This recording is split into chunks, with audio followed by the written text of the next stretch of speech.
Welcome to the Informed Pregnancy and Parenting Podcast. I'm your host, Dr. Elliot Berlin, and today we're talking about embryo adoption. My guest is a doula and childbirth educator. She discovered her passion for childbirth after witnessing the beautiful birth of her niece just over 10 years ago. She is not at all shy about being a 40-year-old virgin with a twist. She's currently 28 weeks pregnant through embryo adoption. I have so many questions. Lynette Weaver, welcome to the podcast. Thank you so much for having me. Oh my gosh. I'm inspired by you, and you have this great energy, and you're doing this interesting thing that most people have never heard of. You know, there's a lot of roads to parenthood today, and one of the paths less talked about is embryo adoption. And that's what we'll be talking about today. But first, a few minutes of perspective.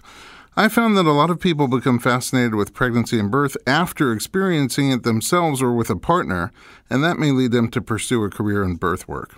All of the options in birth work are tough jobs, and nobody really goes into it or at least stays in it for the money. Oftentimes, people are curious about what in life led me to become a male doula, which is a whole nother story. And I always wonder about passionate doulas who I meet that don't have children themselves. Sometimes they're so driven and spirited, I wonder where that energy comes from. So where are you from? What's your background? And how did you get into birth work? Yeah, so I am somebody who kind of stumbled into it. I am originally from Bakersfield, so not too far away from LA, but I've been here for the past 11 years. And I, like you mentioned a second ago, I was at the birth of my niece, and it kind of was, it was an accident that I was in the room. I wasn't supposed to be in there, but her birth sped up really quickly while everybody was at lunch. Oh. And so we had to very frantically get my brother back in the room, and the other moms, both moms, didn't quite make it in time. Oh, was everybody supposed to be in there for the birth? Well, so my mom and then my sister-in-law's mom and my brother, and that particular hospital said, 3 people max. Max, okay. So I was in there, had to call my brother, and then by the time everybody got there, I had, made nice with the nurses and kind of got permission to be a fly on the wall and be that fourth person. Oh. So after witnessing the birth, it was like the most amazing thing I had ever seen, and I couldn't get over it. And my mom is actually not a trained doula, but everyone in her world has invited her to be at their birth because she's very calm and nurturing, and so she's probably been at somewhere between 10 and 15 births. So I got to watch and see how she kind of cared for my sister-in-law in the process. And I thought, oh, that's interesting. And I didn't know that a doula existed. But after witnessing as a profession, because this was, almost 11 years ago. Now it's much more prominent. But at that point, I hadn't even heard of a doula. Yeah. And so I had a friend that was also pregnant, and I couldn't shut up about, witnessing this birth. And she was like, do you want to come when I have my baby? And so I got invited to her birth, and her mom and her husband were actually there as well, but they were kind of, freaked out and backed into a corner. And I just kind of stepped into that role and just kind of took care of her and copied some of the things that I saw my mom do when my sister-in-law was in labor. And after that experience, she actually was the one who said, you actually are kind of gifted at this. You should do this for people. And I was like, just invite myself to their births. And then very shortly after that, I met 2 women who were doulas. And then I started asking, all the questions. Well, what does that mean? And how do you get clients? And what's your training? And originally, I just pursued the education because I was fascinated and I wanted to know more. So I started the doula certification program through DONA. Because the 2 doulas that I had met, that was the organization that they went through. And so I just, copied what they did. And so DONA International is one of the certifying agencies. Correct. For doulas, and there's a few different ones, and they have a lot of similarities and some differences between them. You chose DONA. I did, yeah. What were you, just out of curiosity, where was life leading you before that accidental first birth that you witnessed? Yeah, so I actually was an elementary school teacher. Oh. I'm one of those people that has had kind of several careers in my short life. Already. But even when I started the teaching credential program, I wasn't sure if that's what I wanted to do. So I moved forward to become an elementary school teacher, and I enjoyed it, but I wasn't convinced that that's where I was going to be long term. So everything I've done has kind of revolved around education in one aspect or another, which is also what led me into being a childbirth educator, because I love the teaching aspect of it. Oh, that's a good match for you then. Yeah. And what about, so being a doula professionally is different than just kind of helping out a friend. Yeah. And in the beginning, I wasn't sure if I could kind of do that for, an essential stranger. And so in the beginning, as I pursued it, I never thought that I would make a career of it. I thought, I just want to be really educated and I want to do this for friends and family. And but what ended up happening was once I had supported, friends, then they refer their friends, and I started to, get inquiries from people that I didn't know.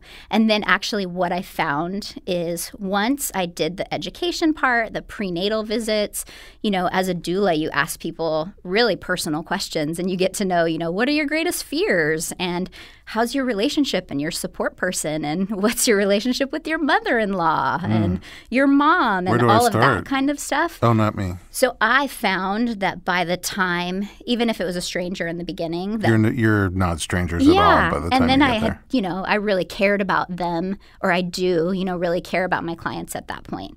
And then it just became a non-issue. I knew that, I can do this for people because there's that, that getting to know you, building a relationship. Do sometimes people look in a doula for someone who's already been through it? Oh, for sure. I mean, I think everybody has, different opinions. And, a friend asked me that one time and then said, well, I guess it's kind of like saying I wouldn't go to, an oncologist unless they've also had cancer. Oh, yeah, that's a good point. So I was like, that's a great way to look at it. But I completely understand if somebody wants, a doula that's been there and done that. And so I'm not offended by that. But I have not, I haven't run into any real, personal issues with that. Watching people go through the process time and time and time again, at what point did you start thinking, I want to do this? Well, I think I've wanted to be a mom since I was about 9 years old. Oh, wow. I have an older sister, younger brother, and then my mom is one. You're the middle. I'm the middle. Oh. My mom is one of 6 kids, and so I have 18 cousins on one side of the family. And my mom's the oldest. So every year as I was growing up, there was a new baby, and that's where I spent all my time. Where's the new baby? Give them to me. Oh, you just loved being around the babies. Loved babies and started babysitting from a very young age as well. So I've always had that maternal instinct and always wanted to be a mom. So I don't know that then attending births made it all that more stronger. of a desire for me. Yeah. It's always been pretty strong for you. Yeah, absolutely. What was your vision did you have a vision on how or when? Oh, of course. I was going to be married by the time I was 22, and I was going to have, a handful of children, and that's kind of what my life was going to look like. And it hasn't actually turned out that way. So then over the years, I revised. It was okay, now it's the 5-year plan, and by 25, and then by 30, and then here I am, 40. It sounds like my retirement fund. Yeah, so, that's not something that I necessarily had, ultimate control over. And so, I've just made adjustments along the way. But, I would say that probably 10 years ago, I really started feeling the desire to adopt. And there's some adoption in my family as well. My sister has adopted my 2 adorable nephews from birth. And so I was about 30 when I started thinking that, adoption was a potential option for me as well. Single adoption? Yeah. I've explored the option several times, over the course of the 10 years. I was still single at 30, and so I considered it. I was still teaching elementary school at the time, and I actually initially went through the certification process to do foster to adopt. And I actually completed that process. And right at the same time, so maybe, I don't know, 8 or 9 years ago when the economy took a dive, I got laid off of my teaching job right when I finished that certification. No. So I had to put it on hold. I did end up getting a job very quickly, but the circumstances changed where I had quite a commute and was gone for 12 hours a day. Oh, wow. So then over the last, 10 years, I have every couple of years it kind of came up again, like, oh, is it time? Do my circumstances fit? I'm still single, but is that going to be the thing that's going to prevent me from moving forward? Do I want to wait for a spouse? So those are things that I've had to kind of mull over the years as I've thought about it. Out of curiosity, who's the ideal partner? Or are you going to try and set me Maybe. up? You never know. We have a large listening audience, mostly pregnant, but who knows? That's also changed over the years. Sometimes you're super specific about, okay, here's my list of the 28, 30, 40, 50 things that I want. And then sometimes out of, you're feeling sorry for yourself and you're like, just somebody that's single and my age. But no, I mean, I definitely have some things that are important to me as far as kindness and morals and values and what? Really somebody that I can laugh with, and then obviously at this point somebody that wants to be a dad. Well, I'm now a big family the pizza's girl, been ordered, so yeah, that won't be really an option any longer. So I guess the lucky one is still out there somewhere for you. Oh, thank you. I think you're an amazing person, just a great soul that even the things that you're looking for, someone who's kind and wants to laugh and, it's just a big heart. I mean, you're just a big heart to me. Aw, thank you. So at what point did you were looking at adoption? Yeah. Because your goal was motherhood. Correct. At that point, you kind of shifted your vision to motherhood now. Yeah. And then at the right time, partnerhood.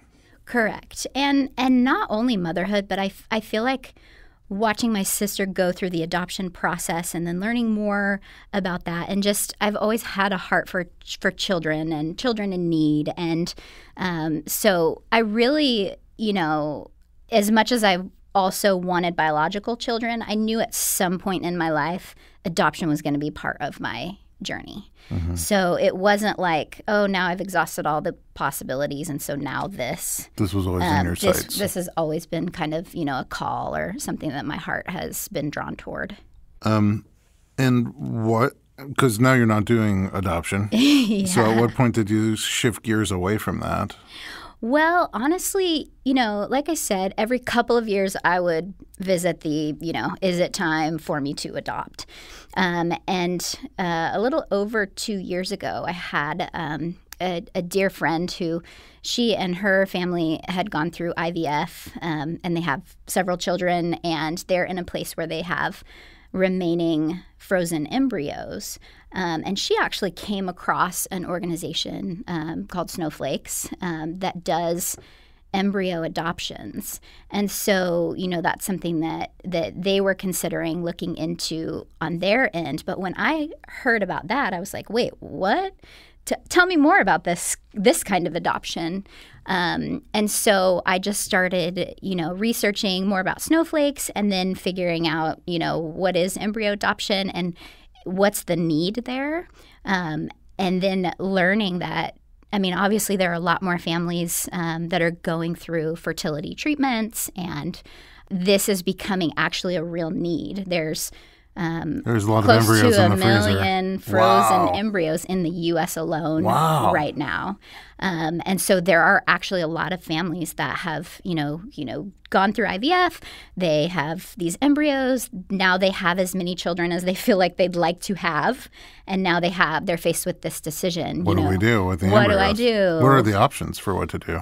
Well, there are several options, and it seems to kind of force people to determine, where do I believe that life begins? Uh-huh. What do I do here? So you can keep them frozen. It's pretty expensive. Indefinitely? indefinitely. You can donate them to research. You can actually do embryo donation as well. For me, the adoption process was an important part of it. So that's an option for families that want to be involved in choosing the family and choosing the placing family. Okay, so donation means you don't find out who. You can do anonymous donation as well. Yeah. And we'll talk about how adoption is quite a bit different than that shortly. Yeah. And then you can also just, let them thaw and let them go. And so you have to think about, what are all of the choices and what's best for you and your family. I think that's something that people sometimes don't even think about getting into their fertility treatments. They're so focused on having the baby. But essentially what we're doing is taking a sperm and an egg, and we remove both of them from the body and put them together. Yep. And we make an embryo. Yeah. It grows, and if it grows to a blastocyst, it grows into a ball of cells that eventually becomes an embryo that you can freeze. Yep. And then they stay preserved while frozen, and at the time that couple is ready to have, or that individual is ready to have a pregnancy, they take it out and they place it in her body. Right. And the hope is that it will take and a pregnancy will ensue and she'll have a baby. But sometimes you make 10, 12, 15 embryos and only end up using 2 or 3 or more or less. But then you have all these other embryos to consider. Right. So you came across the option for embryo adoption. Yeah. And did your friends end up doing embryo adoption? They're still on the fence, so they're considering. Yeah, and because they're frozen, you don't really have to decide too quickly. But you have time for sure. Had you thought about insemination at any point? It had crossed my mind, but I didn't ever really have an internal piece about that in moving forward. Now, I'm not saying I would never do it, but for me, adoption has always been the thing. So then when this became adoption with actually being able to carry an adopted child, that was like this aha moment of, oh my gosh, this is the path for me, because now I can not only meet a need, be the answer to a family's prayers in being able to place their embryos into a family, but then also be able to start caring for that child in utero and then experience pregnancy as well. So that's something that you wanted. You want to have the pregnancy and absolutely. The birth. Yeah. And so there's a value there for you. With insemination, it's usually a random sperm donor. Sometimes a known donor, but your eggs. So genetically the baby would be more like you, and some people place more or less value on that. For example, for you it sounds like wasn't such a priority. It wasn't necessarily. I still have there's desire there to have a genetically biological child, but for me at this point, it honestly feels no different. Have you frozen eggs? I haven't. Okay. Yeah, I hadn't done any other things to preserve my own fertility. And now I'm 40, so I'm still young-ish. Yeah, but there's I know still some window. It's just less window than before. Yeah, absolutely. All right. I want to continue the conversation with you and find out more about the process. What is embryo adoption, and what are the different steps involved in doing it? But first, we're going to take a quick commercial break. Join us right here in a minute with Lynette Weaver on the Informed Pregnancy Podcast.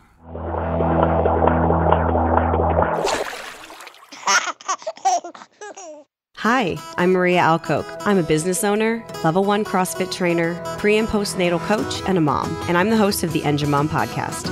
The Engine Mom Podcast is a show designed to build connection through storytelling, to provide perspective and inspire moms to discover what fuels them, set goals for themselves, and think outside the box when it comes to their lifestyle and work.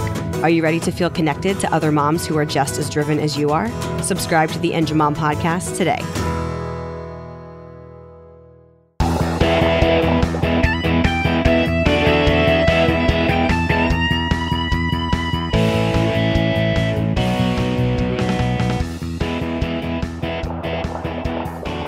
Welcome back to the Informed Pregnancy Podcast. I'm your host, Dr. Elliot Berlin, and we're continuing our fascinating discussion about embryo adoption with Lynette Weaver, who luckily is not shy at all. I mean, because these would be hard questions, some of them to discuss and ask if somebody was more closed than you are. And I love that you're willing to share. Yeah. So tell me about embryo adoption, because you talked about donation, and adoption is a totally different process. Yeah. Yeah, so embryo adoption for the placing family, so the families that have gone through the IVF process and they have, embryos to place, this particular organization, and it's the only one that I've worked with, so I don't know how different others are, but they treat it very similarly to any other traditional adoption. So the agency actually does, international adoptions, they do traditional adoptions, they do foster to adopt, and then their snowflakes division is where they work with embryos. Oh, interesting. So this gives the placing families the opportunity to be involved in the matching phase and in the selection process, and they can make some decisions about what kind of family they want to place their embryos into. They can make, all sorts of specifications. So, I had to be matched with a family that was obviously open to a single mom. Mm-hmm. But these families... cool single mom. A very, very cool single mom. But it gives them the option to play a part. And then there's also the option of some sort of open communication, which, we can get into that a little bit later, too, if you're... Oh, they can choose to be in communication or not to be in communication? Correct. Okay. Yeah, and this particular agency really encourages some level of openness. Okay.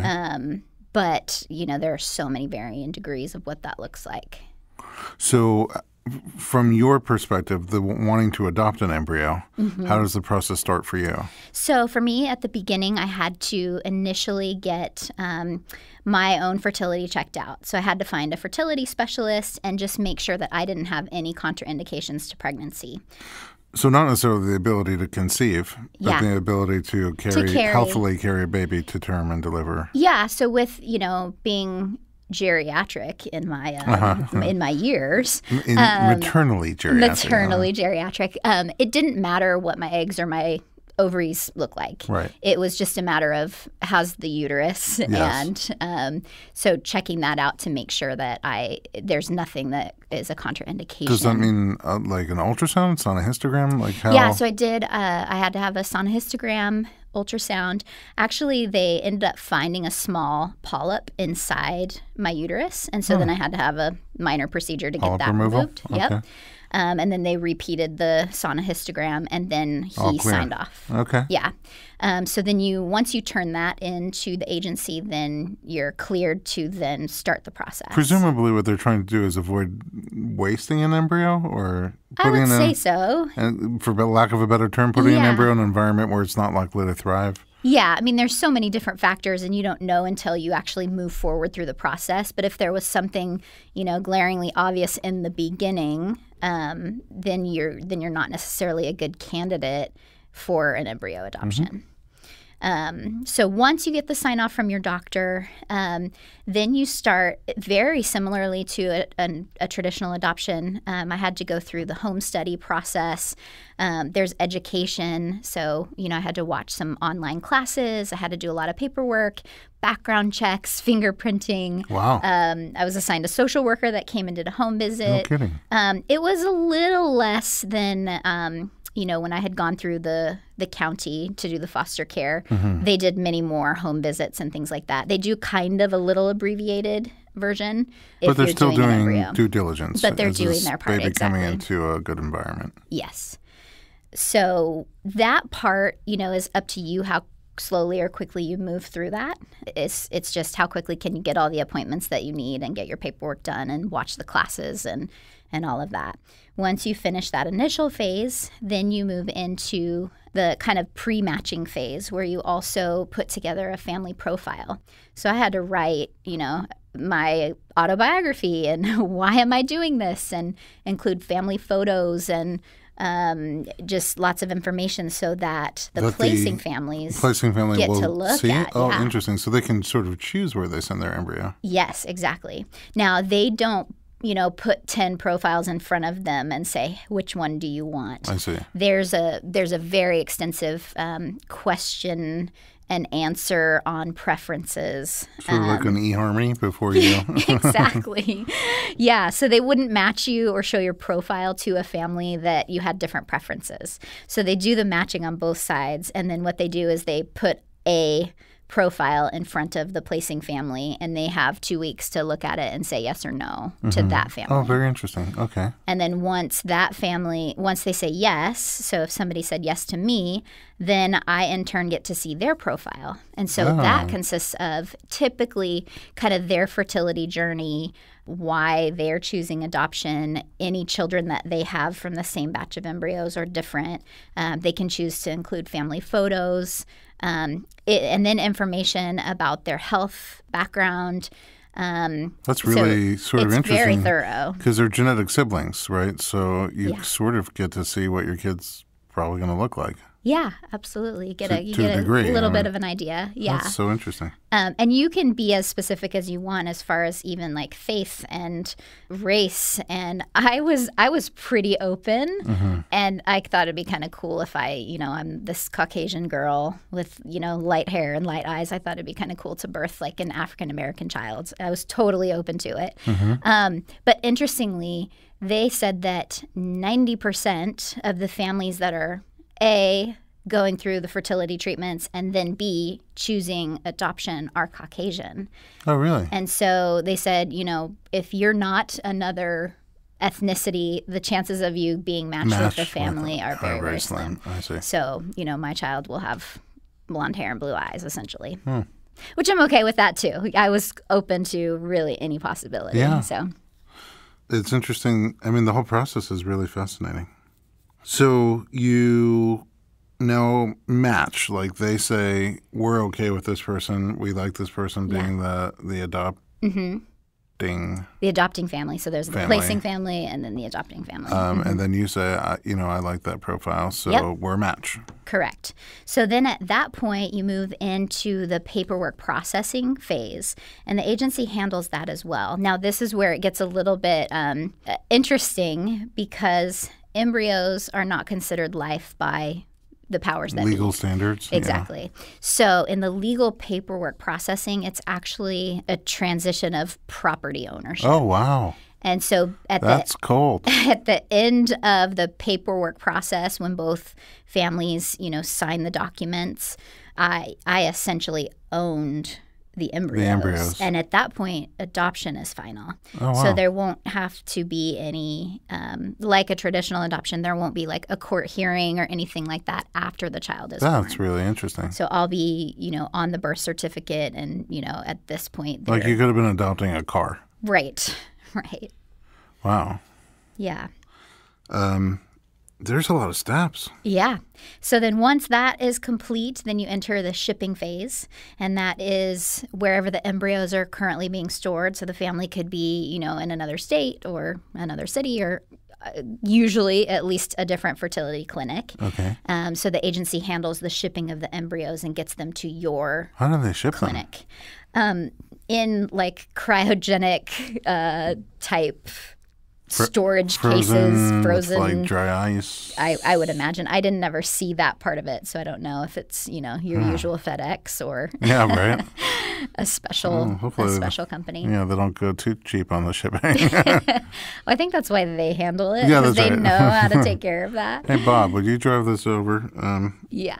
So then shipping phase. So they ship it to a clinic where you're working with the doctors in that clinic? Exactly. Do you have to do anything to your body to get ready for, like a lot of times, like if you're going to surrogate or something like that, we have to match up your cycle?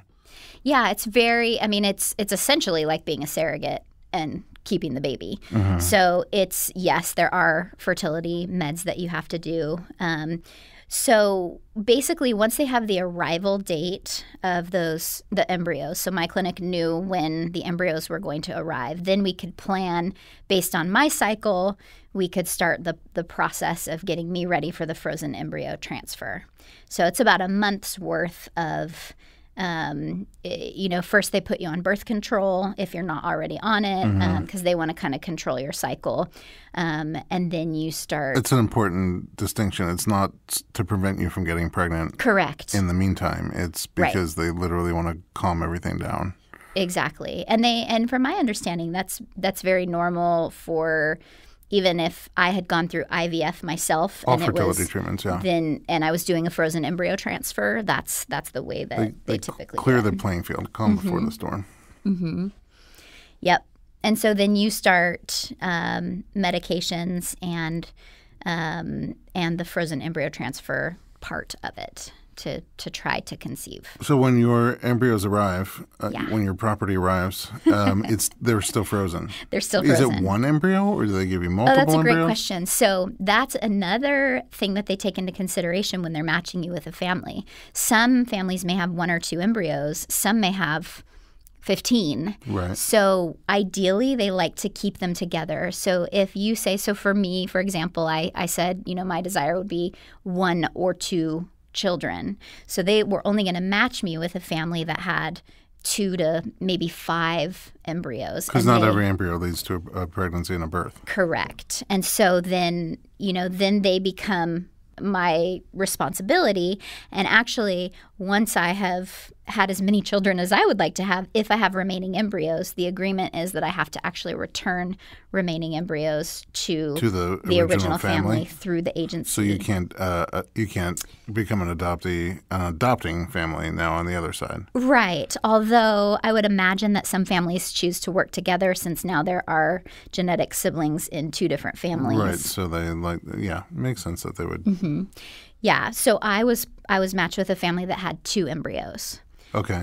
So there was one that was frozen at day 5. Earlier you mentioned, they reached the blastocyst stage. So one was at day 5 and the other one was at day 6. Can I ask you, before we continue? Yeah. All these phases sound like they involve professionals and technology that is expensive. Yes, absolutely. Doctors and lawyers and medical equipment and cryo shipping. Right. So with the agency, I'm assuming you're going to ask me how much it costs. Yeah, what's the cost of this then? Yeah, no problem. So with the agency, it was $8,000 for the adoption process, and that included all of those steps up until the embryo transfer, so up through shipping. Okay. So they tell you up front, and you kind of pay in chunks as you move through. So it's like, now you're entering the matching phase, so now another $2,000 is due, and now you're entering. But you know ahead of time that it's $8,000.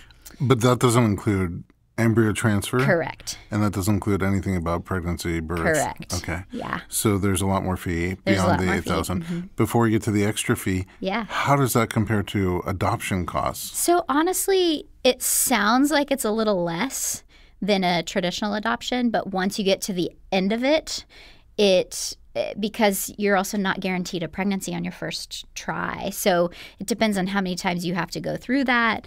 So if you don't have a pregnancy, then the $8,000 starts again? Not the whole $8,000. So say you use all of the embryos that you were matched with and you didn't get pregnant.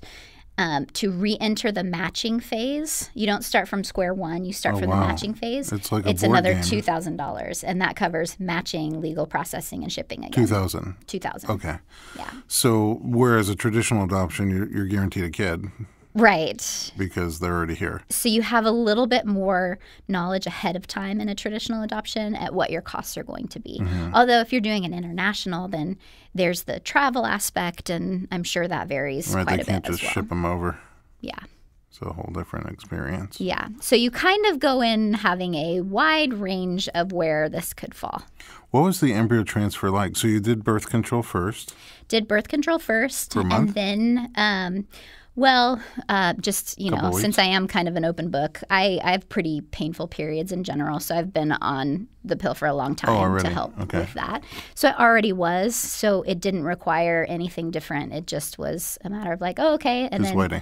Yeah, so just waiting, and then once the embryos arrived, then they knew what day I could stop taking the pill. Then it involves, in the beginning, it's estrogen shots once every 3 days. And that those they are do injections or that you do? that I am responsible for. Okay. So with a partner, that's something the partner might do? Correct. And or if you're lucky like me, you have really good friends. Okay, they come over and do it. Is it intramuscular or just subcutaneous? It's intramuscular. Oh, wow. So, so it's not the... Like in the bum? It has to go in the bum, which is why it makes it difficult to do it on yourself, yeah. Yeah. If it wasn't already hard enough to give yourself a shot. Yes. You have to do it from behind. Totally. Okay. Yeah. So it's those shots every 3 days. You also start, your prenatal vitamins before the process even starts. Wait, are those are estrogen or progesterone? That's estrogen. So estrogen shots in the beginning. Before the transfer. Before the transfer. About a week before the transfer, I also started progesterone, 2 different kinds, 3 times a day. Injections? Suppositories?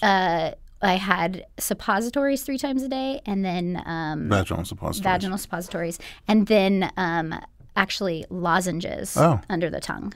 Delish. Yeah, delicious, which is really fun when you have morning sickness. Oh. So, but we can talk about that later. Because you have to keep doing it. Because you have to keep doing it. Yeah. Yeah. Why 2 different kinds? Just out of curiosity. That's a great question. I think it's a matter of how much your body can absorb. So your options are those really thick, oil, painful, awful injections, or these 2 kinds combined. Okay.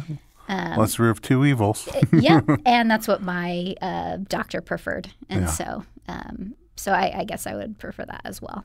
Yeah. Okay. And then the week before, you also do a steroid pack. It's one of those, 5 pills one day and then 4, 3, 2, 1 leading up. Taper down. To, make sure there's no inflammation. And then I mentioned the prenatal vitamins as well. So toward the end, it started, right before the transfer, it felt like a full-time job because there were multiple things I was doing multiple times a day. Yeah. And then every 3 days was this. And then, once the steroid got in there, it was like, okay, now wait, how many and when? So I had a very detailed schedule and calendar reminders and all of that. That's before you're even pregnant. Before I was even pregnant, yeah. And then what happens on transfer day? So on transfer day, I chose to do acupuncture as well. Okay. So I had a wonderful acupuncturist that met me at the office and did a session right before. Cool. Yeah. And then for the transfer, they so actually for mine, I mentioned I had a day 6 embryo and a day 5. So the plan was to just transfer 1 embryo for me. I really wanted to, being a single mom, I really wanted to reduce the risk of multiples, which, of course, you can always have one that splits into 2. You can have one that splits into 2, but if you put in 2, you could have 2 that both split and have quads. Yeah, so I just wanted to, anything in my power to reduce that risk. And my fertility specialist was very comfortable with doing a singleton transfer. Okay. So the plan was to thaw the day 5 embryo the day before the transfer, and then he likes to let it grow out one night and then transfer it on what would be day 6. When I got there, he informed me that that embryo actually did not survive overnight. Oh, so you couldn't even... So they then thawed the day 6 embryo and did the transfer of that one. Okay. So I went from having 2 possibilities to then down to 1. And then it was done. It was like, okay, we did that transfer. And very quickly it was like, oh, my goodness, both of my chances in one day. Yeah. So what happens during the actual transfer? How do they get it in? So for the actual transfer, they use a small catheter and they thread it through the cervix. So thankfully, he was able to get through my cervix, and they check that ahead of time. So if he wasn't, then they would have had to do something additional and dilate the cervix. Oh, okay. So it's a very small catheter that they put straight into the uterus, and once they get it into the top part of the uterus, then they call the embryology department, and then they bring the embryo in, and they just put it through the tube, and you watch it on the ultrasound. You can see it It's in kind of like a white fluid, and you can see it go right into the uterus. And then they remove it. It's fairly quick. Okay. They remove the catheter, Is there and then pain? Not anymore. I mean, the speculum obviously is uncomfortable. So that's the painful part. I didn't have any, cervical pain or, feeling inside the uterus. And I didn't have to take any medication or anything before or after or during. So it was bearable. But you're pretty tough. I'm pretty tough. Yeah. And then tough mutter. And then you have to, lay still for about 10 minutes. And then I did another acupuncture session. And then afterwards. It's 2 days of bed rest. When do you find out if there's pregnancy? So you do blood work at 12 days after the transfer. Oh, that's a big 12 days. Yeah, and they really encourage you not to take home tests because you can... False positive, false negative. Yeah, in this instance, it's usually a false negative versus the false positive, because I think your HCG level has to be at above 200 to register on one of the home tests. But in your blood, you can see it at, they want to see it at least 50 at day 12. How did your day 12 go? So my day 12, I actually am, I didn't follow directions. So, of course, I was taking home tests. And they were negative. And then on day 12, I actually had a negative pregnancy test. A blood test? Yes. So it didn't take? So it didn't take the first time. Oh, boy. Yes. That can't feel good. No, it didn't. I'm so sorry. Thank you. It was, of course it's devastating in the moment, and you have your hopes up, and you've gone through this whole long process. You invested so much in so many ways. So much time and so much financially, and I was really positive about the experience, and I was convinced it was going to work. It was like, for me, it just wasn't an option that I would have a negative test. So it kind of... And there's no more embryos. And there's no more embryos. So you have to match again? You do. If you want to do it again. If you want to do it again. You must have done it again because you have a kid in there. Correct. For me, it was a minute of oh my goodness, can I do this again? And then, literally the same day I was like, of course I'm going to do this again. I didn't go through all of this to let it end here. And I knew I wasn't done. And I knew that this was something that I was, meant to do. And so I talked to the agency a couple days later and said, put me back in the matching phase, and started again. Did you get pregnant with your first transfer? For the second time? Yeah. Yes. Oh, yes, I did. Were you nervous during those 12 days? You must have been. I'm nervous right now for you before you said yes. So I was, but this time I felt different. And I'm, again, one of those lucky ones that at day 5 after the transfer, which is probably upon implantation, I was nauseated. Oh, you can feel changes already. Yeah. And so then I had a positive home test. You did it again. At 10 days after. And then at 12, then I went and confirmed. What was that moment like? It was awesome. It was really exciting, and I was really happy. And, I'm almost tears of joy right now hearing you talk about it. Yeah, absolutely. Absolutely. I love that you're such an open book. It's sometimes you're just so curious about the things like this. Yeah. And you don't want to ask too many questions because you don't want to step on anybody's toes or offend them. But you seem very hard to offend. So I'm pretty hard to offend. And I feel like, people's stories are so important. And I want to be an open book about this too, because if there are, other people who are interested in building their family and didn't know about this kind of option, or I never hear it talked about. Yeah, I had never heard. I don't personally know anybody that has done it before.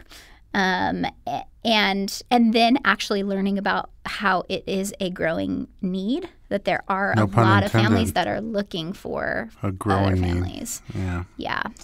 Have your family and friends been supportive? Oh my goodness, absolutely.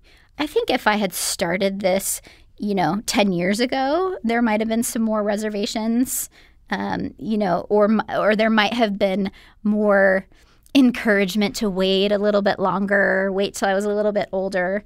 But at 40, I haven't come across anybody who said, I don't think it's right for you, or I don't think you should do it. I do have, a couple of friends that have been in seasons of their life in single motherhood and have been very honest with me about, that it's really hard and they wouldn't necessarily choose that.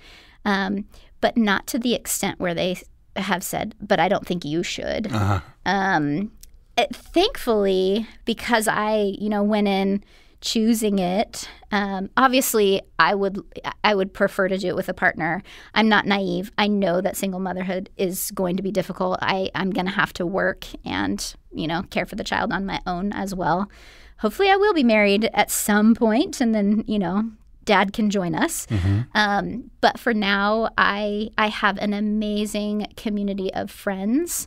I'm, involved in church as well, and I just have great support. And so ultimately, I know it comes down to me, and I don't have certain expectations of people, and I know they have their own lives and their own kids. But I have really been taken care of, through the whole process already, and my family couldn't be more excited. It sounds like you have a village behind you. I do, and I don't think I could do it if I didn't have a village behind me. I think sometimes you have couples that don't have village behind them that probably struggle. Absolutely. As a doula, I've seen that for sure, because that's something that we talk about too. Who is your village? Who are you going to say yes to in your postpartum period? Yeah, and so right now you don't have a partner, but you have a village, which is very important, and it's really a foundational. They say it takes a village. They don't say it takes a partner. Yeah, that's true. That's the truth. That is true. Does it feel weird to be pregnant and still have your virginity? I mean, I remember reading about that happening historically one time before. Oh, yeah, I heard about that guy. Yeah, I mean, does it feel weird? I don't know any different. I think the pregnancy part of it is probably not any different. I'm not concerned about a vaginal delivery. My OB is awesome. I absolutely love my OB. And when I first told her, she was like, I don't think I've actually delivered a virgin. Is there a practical difference for birth? We don't think so. We'll find out. Right, because it can't have happened that many times. I mean, up until recently, it just would never happen. And then honestly, one of the things my OB did say is she said, there are plenty of people that have sex one time and get pregnant.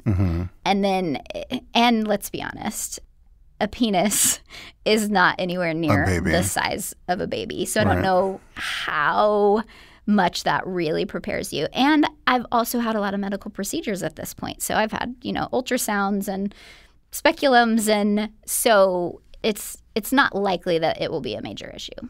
Well, we can always have you back afterwards. I'd be happy to come back after and tell you. Or you might meet your partner before then, and then it won't be an issue. Could. Anything could happen, right? Things can change very quickly. How are you getting ready for birth? Who's going to be there with you?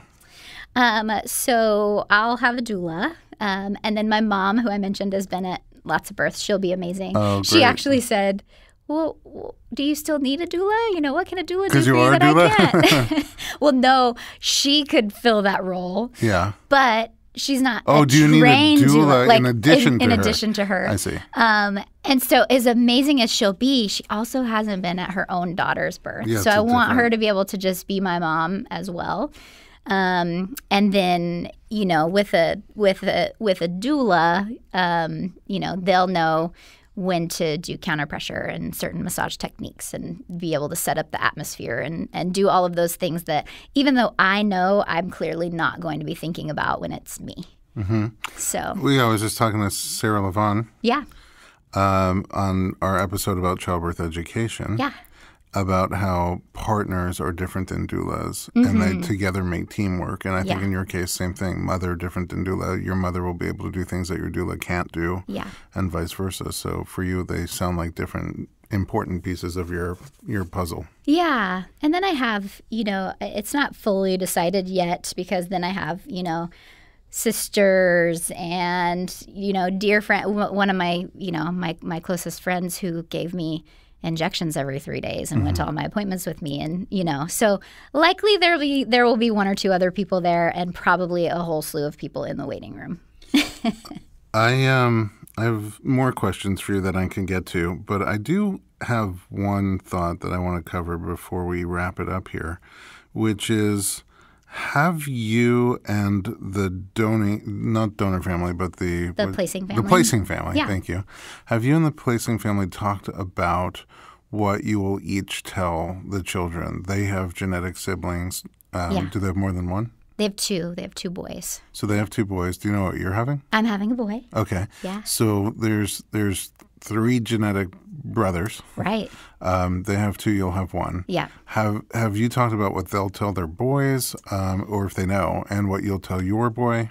That's a great question. So we haven't talked about what they will communicate to their children. Mm-hmm. However, I mentioned in the matching phase, they place you with somebody who has similar, interest in openness. Mm-hmm. My sister has 2 open adoptions with, 2 incredibly brave birth moms.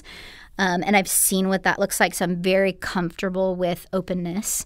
I also think, and this is my personal opinion, but I also think it's really important for me to be honest and open with my child from the time that they're born about their birth story and where they came from. And so the placing family, what they expressed that they wanted was annual updates through the agency. So until my son is 18, I'll send updates every year with photos and let them know how we're doing. They don't have Instagram? They probably do, but in the beginning, I don't have their last names. We don't have direct communication. Oh, I see. It's through the agency. Now, at some point, they also said they're open to more. So at some point, if we decide in childhood that we want the boys to all be able to meet. Oh, yeah. That everybody's kind of open to that. Wow, that's so interesting. So we're going to play that by ear, but I'm super open, and I think it'll be important. That is evident. So that, well, I just think that I've heard so many stories about, people that are blindsided when they're 10 or 16 or 18 or 33, and they hear that they were, that their father isn't who their biological father isn't who they thought they were, or they were conceived by a donor, or some sort of surprise. Yeah, we told our kids right away that I was their dad, so they wouldn't be let down later in life. So I hear you. Awesome. Yeah, but the agency really encourages you to be really open with them about their story, and I've watched this with my nephews too. It's just normal. It's just like, oh yeah, I have a birth mom. And this is her name, but this is the family that I'm in. And you see them kind of process at different levels as they get a little bit older, and they might ask more questions. And so I'm remaining open, but I want to consider his wishes as well. And then the other family, so I mentioned photos and updates yearly, and then once he reaches 18, then leave it up to him with what kind of openness he wants to have, or communication with biological siblings or the donor family. Do you have more embryos? I do. So interestingly, they were having trouble. So I said earlier, they try to match you with, a number of embryos that matches how many children you want to have. They were having trouble finding matches with a smaller number of embryos. So this family actually had 9 embryos. Oh, wow. And you used 1. I have used 1. Okay. So I have all of them, and they are frozen so that, in 2 years I might say, okay, I want to do this again, and I could have a full biological sibling for my son. I'm going to get really nosy. Yeah. Did you pick gender?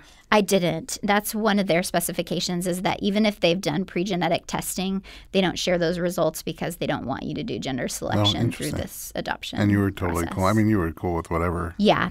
So I left it more so to the embryologist to determine, which looked the best quality. Oh, that's smart. And we just transferred 1, and it worked on the. Will you come back after Sure. and share how the process continued to go and is going? Yeah, absolutely. I can't wait. Oh, thank you so much. Happy Of course. to. Tell us again where we can find out online more about embryo adoption. So the organization that I went through is called Snowflakes. And then there's the Embryo Donation Center. So both of those places have websites as well. I don't know that it's snowflakes.com. It's actually a division of an organization called Nightlight. Okay. Adoption agency. So you put a Nightlight, Snowflake, Embryo You'll Adoption, find it. You're definitely going to hit it. You will find it, yeah. Where can we find you online? My doula website is firstsightdoula.com, as in love at first sight. As in you became a doula at first sight of childbirth. Exactly. See? All right, Lynette, thank you so much for sharing and for being so open and fun and informative to talk to. Absolutely. We're definitely going to follow up with you. At home, thanks for listening. If you have a topic you want us to cover, just send your suggestion to info@informedpregnancy.com.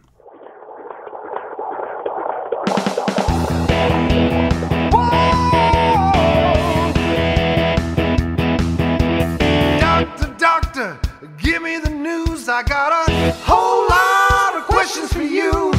This kid's gonna test my will. I got a lot to learn, and my babies do.